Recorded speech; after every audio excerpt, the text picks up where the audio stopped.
Chapter 20, The Great Gum Machine. Mr. Wonka led the party over to a gigantic machine that stood in the very center of the inventing room.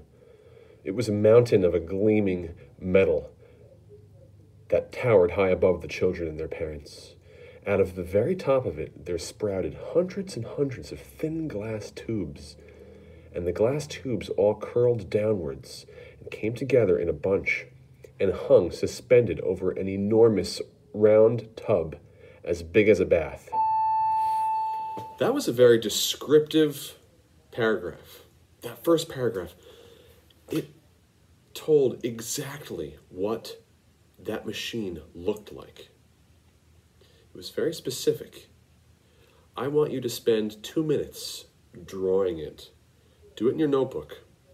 Draw a picture of that machine, the way that it towers above the parents, adults, and kids, what it's made out of, how it shines, all of those tiny glass tubes sprouting out from the top. Draw the scene. Spend 2 minutes where you can envision what it looks like and draw it. Here we go, cried Mr. Wonka, and he pressed 3 different buttons on the side of the machine. A second later, a mighty rumbling sound came from inside it, and the whole machine began to shake most frighteningly, and steam began hissing out of it all over. And then suddenly the watchers noticed that runny stuff was pouring down the insides of all the hundreds of little glass tubes and squirting out into the great tub below. And in every single tube, the runny stuff was of a different color, so that all the colors of the rainbow, and many others as well, came sloshing and splashing into the tub. It was a lovely sight. And when the tub was nearly full, Mr. Wonka pressed another button, and immediately the runny stuff disappeared, and a whizzing, whirring noise took its place. And then a giant whizzer started whizzing around inside the enormous tub, mixing up all the different colored liquids like an ice cream soda. Gradually, the mixture began to froth. It became frothier and frothier, and it turned from blue to white to green to brown to yellow, then back to blue again. "Watch," said Mr. Wonka. Click went the machine, and the whizzer stopped whizzing. And now there came a sort of sucking noise, and very quickly all the blue frothy mixture in the huge basin was sucked back into the stomach of the machine. There was a moment of silence. Then a few queer rumblings were heard. Then silence again. Then suddenly the machine let out a monstrous, mighty groan, and at the same moment a tiny drawer, no bigger than a drawer in a slot machine, popped out of the side of the machine, and in the drawer there lay something so small and thin and gray that everyone thought it must be a mistake. The thing looked like a little strip of gray cardboard.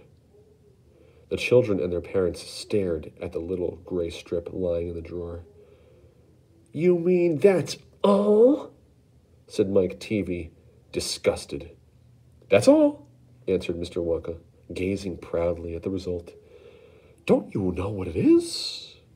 There was a pause. Then suddenly, Violet Beauregard, the silly gum-chewing girl, let out a yell of excitement. "By gum, it's gum!" she shrieked. "It's a stick of chewing gum!" "Right you are!" cried Mr. Wonka, slapping Violet hard in the back. "It's a stick of gum. It's a stick of the most amazing and fabulous and sensational gum in the world."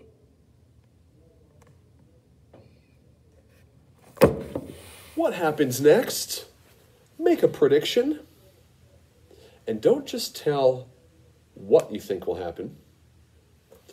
You need to tell how it'll happen.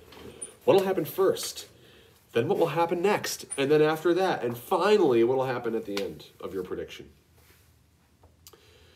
This was a short chapter, but it was packed full of excitement with that machine. And the product that it churned out, the little tiny stick of chewing gum, gray in color, like a piece of cardboard, didn't seem so fabulous. But I think that you can make a great prediction based on the details that were in this chapter. Here's how I do it. I'm thinking, and I'd be writing, I predict that Violet Beauregard, that silly gum-chewing, spoiled little brat, is going to reach into that little tiny slot machine drawer,